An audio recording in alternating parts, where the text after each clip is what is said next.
10 billion American dollars నువ్వు నాకు ఇస్తే, సౌదీ అరేబియాలో ఒక విల్లా కొనిస్తే, నా పెళ్ళానికి బంగారు నెక్లెస్ కొనిస్తే, నా పిల్లలకు అయ్యే పై చదువులు డబ్బు నువ్వు కడితే, ఇలాగా ఎవడు అసీం మునీర్ సౌదీ అరేబియా యొక్క crown prince Mohammed bin Salman ఈయనకి పెట్టే కండిషన్స్ అండి.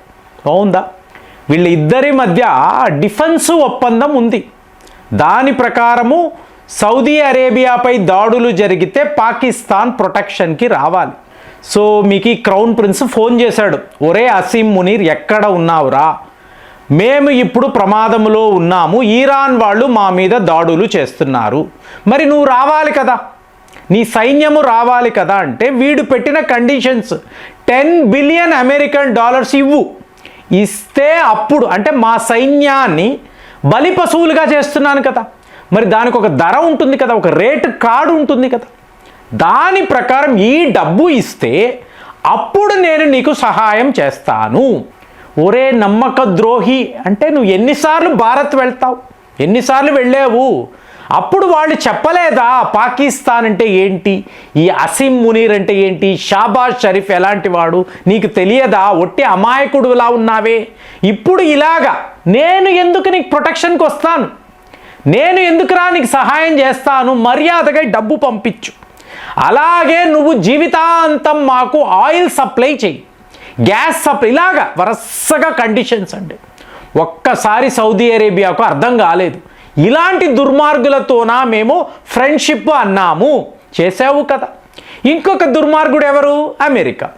ఇప్పుడు మీకు Lindsay gram the great senator భారత్పై 500% టారిఫ్ విధించాలి అనిన ఒక గొప్ప నాయకుడు, లా మేకర్. వాడేమంటాడు, అసలు సౌదీ అరేబియా నువ్వు ఒక దేశమేనా, నీ మీద ఇలాంటి దాడులు చేస్తున్నారు ఇరాన్ వాళ్ళు, మీకోసం మేము వాళ్ళతో యుద్ధాలు చేస్తున్నాము, మీరు ఇప్పుడు యుద్ధానికి రావాలి కదా, నువ్వు ఇరాన్ మీద దాడులు చెయ్యాలి కదా, ఇలా చెయ్యకపోతే దారుణమైన పరిస్థితులు ఉంటాయి, ఈ కాన్సిక్వెన్సెస్ను సౌదీ అరేబియా తట్టుకోలేదు, మర్యాదగా వెళ్ళి యుద్ధము చెయ్యి. ఎవడు, అమెరికా వాడు, ఒక సెనేటర్. ఇదే బెదిరింపులే యుఏఈ కూడా. చూడండి ఫ్రెండ్స్, నేను సింపుల్గా చెప్తాను, నువ్వు మా వీడియోలో ఒక 4 చూడు, సౌదీ అరేబియా యుఏఈ తెలుగులో ట్రాన్స్లేట్ చేసుకుని ఒక 4 వీడియోలు చూడండి, మీకు మొత్తం అర్థమవుతుంది. అమెరికా వాడి కుట్ర ఏంటి, ట్రంప్ గాడి అబద్ధాలేంటి, మొత్తము నీకు అర్థమవుతుంది. ఇంకా వాడు నీకు ప్రొటెక్షన్ ఇస్తాడు, ఒక రక్షణ కవచాన్ని నీకు సృష్టిస్తాడు, పెద్ద పెద్ద రేడార్లు పెడతాడు, మీకు ఇంటర్సెప్టర్స్ పెడతాడు, నీకు ఇలాగ విమానాలు ఇస్తాడు, వెళ్ళి యుద్ధం. ఇవన్నీ జరగవురా, జస్ట్ నీ దగ్గర డబ్బు తీసుకొని వీళ్ళు ఆడుతున్న ఆట అంటే నీకు ప్రొటెక్షన్ అంటారు. ఏ ప్రొటెక్షన్ వీళ్ళు ఇవ్వరు.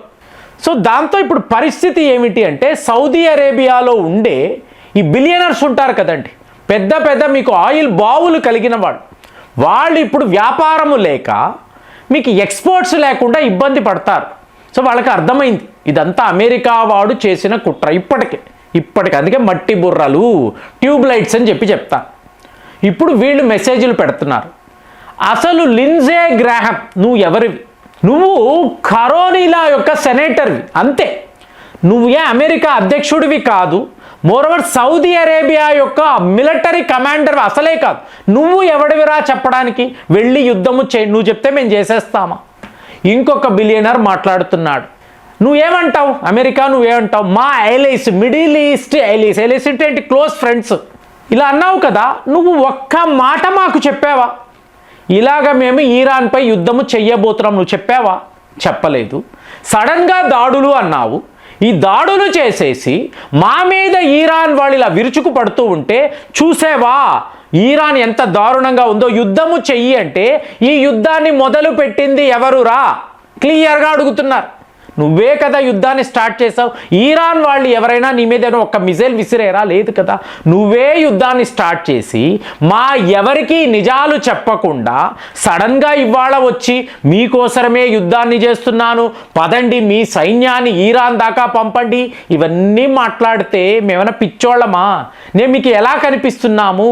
ఇవాళ ఈ ప్రపంచంలో 31% ఆయిల్ సప్లైస్ ఎక్కడా, ఒకటి వెనుజులా, రెండవది ఇరాన్. ఈ ఇరు దేశాలను కబ్జా చెయ్యాలని నీ ప్లాన్. ఇందులో ఆయిల్ వ్యాపారం ఉంది, నీకు రావలసిన డబ్బు ఉంది, అంతే తప్ప మా సెక్యూరిటీ ఎక్కడ ఉందిరా? మమ్మల్ని కాపాడడానికి నువ్వు ఏం చేసావు? ఏమీ చేయలేదు. ఇంకా నిజాలు మాట్లాడాలి అంటే అమెరికా ప్రజల కన్నా ఇజ్రాయెల్ ప్రజలను కాపాడడంలోనే మీ దృష్టి అంతా ఉంది. ఇజ్రాయెల్ని ఎలా కాపాడాలి, మమ్మల్ని ఎలా బలిపశువులు చెయ్యాలి, ఇదే కదా మీరు ఆలోచిస్తున్నారు. మాకు ఏమీ తెలియదు అనుకున్నారా? మీ నిజ స్వరూపాలంతా బయటపడ్డాయి. మీ అసలు రంగు ఏంటో మాకు తెలుసు. నువ్వు మాతో ఫ్రెండ్షిప్ కాదు, మాకు ఎంత దూరంగా ఉంటే అంత మంచిది. ఇవాళ ఇది మాట్లాడుతున్నారండి. చూడండి, అమెరికా వాడితో శత్రుత్వము అంటే ప్రమాదం. అదే మీరు స్నేహము చేశారు అనుకోండి, ఇంకా ప్రమాదం. ఎప్పుడు మిమ్మల్ని ముంచేస్తాడో తెలియదు. సో అది ఇవాళ మిడిల్ ఈస్ట్లో పరిస్థితి. ఒకవైపేమో పాకిస్తాన్ వాడు నమ్మక ద్రోహం, వెన్నుపోటు పొడవడంలో నంబర్ 1 కంట్రీ, అంటే అమెరికా యొక్క జూనియర్ పార్ట్నర్. మీకు అమెరికా వాడు నమ్మిస్తాడు, పూర్తిగా నమ్మిస్తాడు, పూర్తిగా నీకు అన్నీ చేస్తాను అంటాడు. చెప్పి ఆఖరి నిమిషంలో మిమ్మల్ని ముంచుతాడు. సో మీకు ఈ పార్ట్నర్షిప్ అమెరికా, అలాగే మీకు పాకిస్తాన్, వీళ్ళ మిత్ర దేశాలు. ఇవాళ యూరోప్ యూనియన్తో మనకు ఒప్పందాలు ఉన్నాయండి, కానీ ఒక్క ఓడ కూడా యూరోప్ యూనియన్ దాకా వెళ్ళడం లేదు. మనకు నష్టమే, వాళ్లకు నష్టమే, చేసేది ఏమీ లేదు. కానీ మీకు ఇలాంటి దుర్మార్గులంతా కలిసి ఇవాళ ఈరాన్ అనబడే దేశాన్ని, అంటే ఎలా చెప్తున్నారంటే ఈ మ్యాప్లో దేశమే ఉండదు. దేశం అంటే ఎవరండి? వాళ్ళ సుప్రీం లీడరా, లేదా మీకు ఆ ఈరాన్ రెవల్యూషనరీ గాడ్స్ కార్ప్సా, కమాండర్లా, సైనికులా, ఎవరు? ప్రజలు.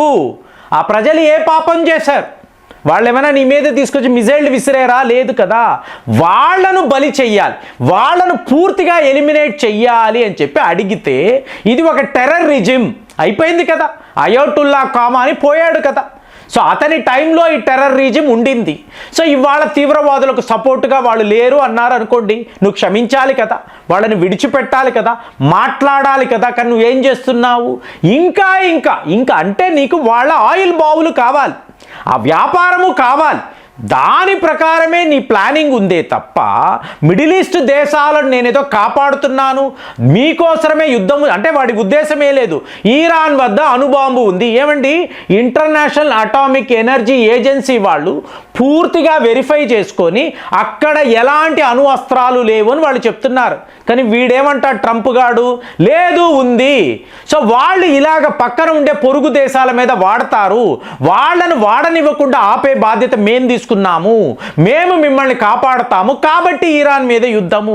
ఎక్కడ చేశారు వాళ్ళు యుద్ధము? చెయ్యలేదు కదా. వాళ్ళు సౌదీ అరేబియా మీద, ఖతార్ మీద, లేదా కువైత్ మీద ఎప్పుడైనా యుద్ధం ప్రకటించారా? వాళ్ళు కూడా ఆర్గనైజేషన్ ఆఫ్ ఇస్లామిక్ కోఆపరేషన్ మెంబర్సే కదా. వాళ్ళు ఎప్పుడు చెయ్యలేనిది ఇవాళ చేస్తారని చెప్పి నువ్వు ఈ దాడులు చేస్తే దీన్ని ఎలా చూడాలి? సో ఇంకొక 3 ఏళ్ళు ఈ కంపు అనేది ఇలాగే ఉంటుందండి. మరి ప్రపంచం ఎలా భరిస్తుందో ఈ కంపుని తెలియడం లేదు. కానీ చాలా పెద్ద క్రైసిస్. ప్రతి వాళ్ళని ఇబ్బంది పెట్టాలి, వాళ్ళని ఏడిపించాలి, వాళ్ళకు నరకము చూపించాలి అనే ఒక ప్లాన్లో ఇలాంటి ఒక మెంటాలిటీ, సాడిస్ట్ మెంటాలిటీతో అమెరికా అధ్యక్షుడు అతని యొక్క ఈ గ్యాంగ్ అంతా ఉంటే ఈ ప్రపంచం ఏమైపోతుందో అర్థమే కావడం లేదు. ప్రతి వైపు నుంచి మీకు చెడు వార్తలే, నెగటివ్ వార్తలే, పాజిటివ్గా ఏమీ లేదు. అమెరికా వైపు నుంచి ఎటువంటి పాజిటివ్ విషయాలు లేవు. వీళ్ళ మీద యుద్ధము, వాళ్ళ మీద యుద్ధం, వీడి చమురు, వీడి డబ్బు, ఇదే మాట్లాడుతున్నారు. మరి ఇప్పుడు ఈ ప్రపంచం వీళ్ళతో ఎలా వేగాలి? సో అందులో పాకిస్తాన్ లాంటి వాడు కూడా ఉంటే, సో వీళ్ళందరూ కలిసిపోయి, middle east, Russia, Bharat, China అందరూ కలిసిపోయి ఒకేసారి ఈ దేశాలను వేసేస్తే అప్పుడే ప్రపంచము సుఖశాంతులతో ఉంటుందని నాకైతే అనిపిస్తుంది. మరి మీరు కూడా అలాగే ఆలోచిస్తున్నారా? కామెంట్స్లో రాయండి. మళ్ళీ వచ్చే వీడియోలో కలుద్దాం. జై హింద్.